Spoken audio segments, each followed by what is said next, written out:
Hello, ici Nico Pen et bienvenue pour ce tout premier podcast qui, pour ne rien te cacher, est aussi le premier podcast de ma vie. Oui, j'ai fait beaucoup de vidéos, j'ai fait beaucoup d'écrits, donc on va attaquer le podcast maintenant. Et qu'est-ce que tu vas retrouver au travers de ce podcast? Eh bien tout simplement l'expérience d'une personne qui a développé son activité en 2011, qui a créé donc plusieurs sociétés depuis et qui est spécialisée dans ce qu'on appelle l'infoprenariat et la formation. En l'occurrence, comme tu l'auras deviné, il s'agit de moi-même. Et ce que j'ai envie de faire au travers de ce podcast, c'est vraiment aider, et même de façon générale, c'est ce que je fais au travers de mes coachings stratégiques, c'est aider un maximum les personnes qui mériteraient d'avoir des meilleurs résultats. Pourquoi? Parce que ce que je me rends compte, c'est qu'il y a des personnes qui sont très compétents, qui sont vraiment très brillants dans leur activité, dans leur spécialisation. Malheureusement, il manque cette approche entrepreneuriale, il manque aussi cette visibilité qui fait défaut et qui leur empêche de vraiment décoller au travers de leurs résultats et de leur épanouissement professionnel.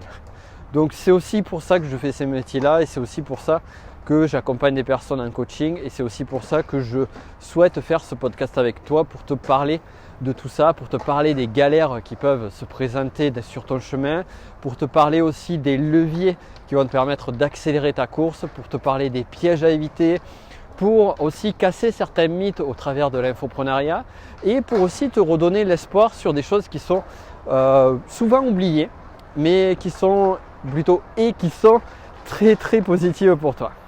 Alors comme tu entendras peut-être, il y a un petit peu de bruit autour de moi. Je suis à 11 000 km de Toulouse. Il fait froid. On est à l'hémisphère, donc on est sur l'hémisphère sud. Alors là, en France, c'est le soleil, c'est l'été. Ici, c'est l'hiver.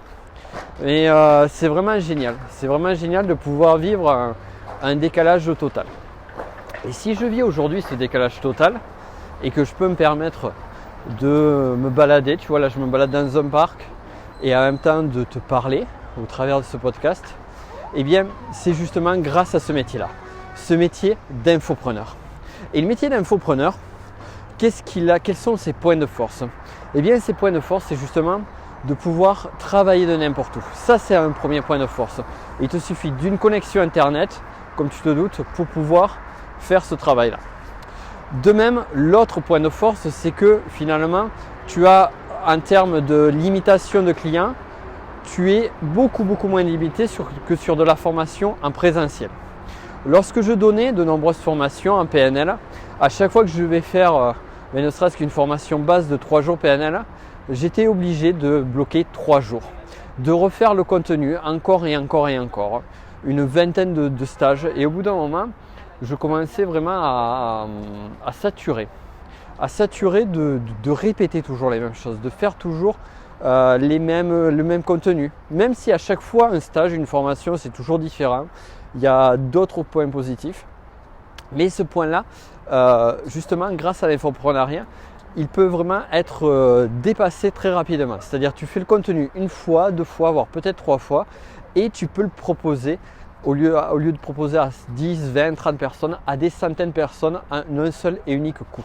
Donc ça, c'est un des points clés sur l'infoprenariat. Maintenant, les points de faiblesse de l'infoprenariat, comparativement à ces points de force, c'est que l'infoprenariat en tant que tel, eh bien, il faut arriver à avoir, on va dire, une audience, à récupérer des prospects, à les convertir en clients et ça peut demander beaucoup de travail, beaucoup d'énergie. Ça ne va pas se faire forcément rapidement et ou facilement.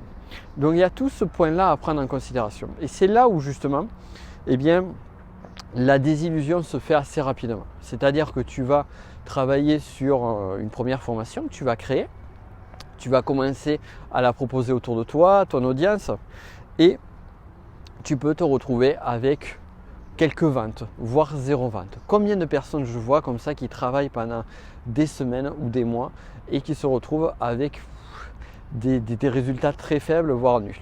Et ce qui est malheureux en fait, c'est que bien souvent, ils mettent à défaut où ils se retrouvent complètement décontenancés parce qu'ils se disent, eh bien, c'est mon contenu que je fais qui n'est pas bon, c'est mon approche, c'est qui je suis. Donc il y a renvoi vers une dévalorisation de l'identité alors que le problème est tout autre.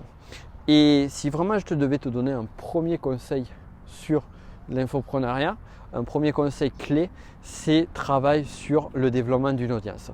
Travail sur le développement d'une forte audience. Pour cela, il y a différents biais, différents moyens, différents leviers. Il y a 3 grands leviers clés. Ces 3 grands leviers, je ne vais pas y rentrer plus dans le détail, je t'en parlerai sur un autre podcast. Ces 3 grands leviers sont celui des partenariats. Un partenaire qui moyennement une commission d'affiliation va faire la promo de ton produit. Donc ça peut marcher très bien. Le hic, c'est qu'il faut arriver à trouver ces partenaires-là. Il faut arriver à être suffisamment séduisant ou séduisante au travers de son contenu vis-à-vis de ces partenaires-là. Et aussi, il y a toujours une nécessité de faire appel à des partenaires si on ne compte que sur ce pilier-là pour développer son audience. Cependant, le point de force, c'est que il suffit d'avoir 1 ou 2 partenaires de poids et ça peut te débloquer les ventes ou démultiplier ton chiffre d'affaires alors que toi tu galérerais à avoir une audience. Ensuite, il y a l'option, on va dire, gratuite. Et ce qu'il faut voir sur l'option gratuite, c'est que tout ce qui est gratuit demande du temps. Et l'option gratuite, c'est ce qu'on appelle le trafic organique. C'est le trafic que tu vas avoir au travers des réseaux sociaux, au travers des blogs, au travers des vidéos, au travers des podcasts comme ici. Donc tu vas créer du contenu encore et encore et encore. Créer beaucoup de contenu pour au fur et à mesure développer et fidéliser une audience. Donc c'est un travail qui va te demander du temps et de l'énergie. Donc si tu prévois une montée en audience, une montée en charge du nombre de prospects ou de clients rapidement, ce n'est pas forcément la voie royale. Par contre, c'est une stratégie qui à long terme est payante parce que dès que tu fidélises une audience, dès que tu génères un maximum de trafic, à ce moment-là, ça roule tout seul. Pour te donner un exemple, j'ai créé un blog, on va dire la dernière version, c'était en 2010. Ça fait 3-4 ans que je n'ai pas écrit un véritable article sur le blog. Alors oui, j'ai posté des articles, mais ce n'étaient pas des vrais articles. Et j'ai du trafic qui vient naturellement, j'ai des prospects qui viennent, j'ai des clients qui arrivent. Je ne travaille plus sur ce biais-là, sur ce média-là, et pourtant il me génère des prospects, des clients. De même sur ma chaîne YouTube qui aujourd'hui a plus d'1 million de vues sur cette chaîne-là, au moment où je fais ce podcast, je sais que tous les jours j'ai des nouveaux abonnés sur la chaîne, tous les jours j'ai des nouveaux inscrits sur ma liste mail grâce à ça. Mais ça m'a demandé un travail assez conséquent. J'ai plus de 300 articles sur mon blog, j'ai sur la chaîne YouTube plus de 450 vidéos. Bon, tu n'as pas besoin de faire autant pour avoir un bon trafic, mais il faut le prendre en considération. Et enfin, le dernier biais, levier, c'est le levier du trafic payant. Donc le trafic payant, ça va être quoi? Ça va être l'achat de publicité. Par Google AdWords par exemple, par la publicité Facebook, mais aussi par d'autres biais qui peuvent être par exemple des biais plus traditionnels. Donc il peut y avoir des achats d'espaces publicitaires ou autres en dehors du web. Parce que c'est ça aussi que l'on peut oublier, c'est qu'on se dit infoprenariat égale web, mais l'infoprenariat peut aussi se développer en extérieur, se développer dans le monde qu'on va dire offline. Bref, il y a plein de choses que l'on peut voir au travers de l'infoprenariat, que l'on peut découvrir au travers de tout ça.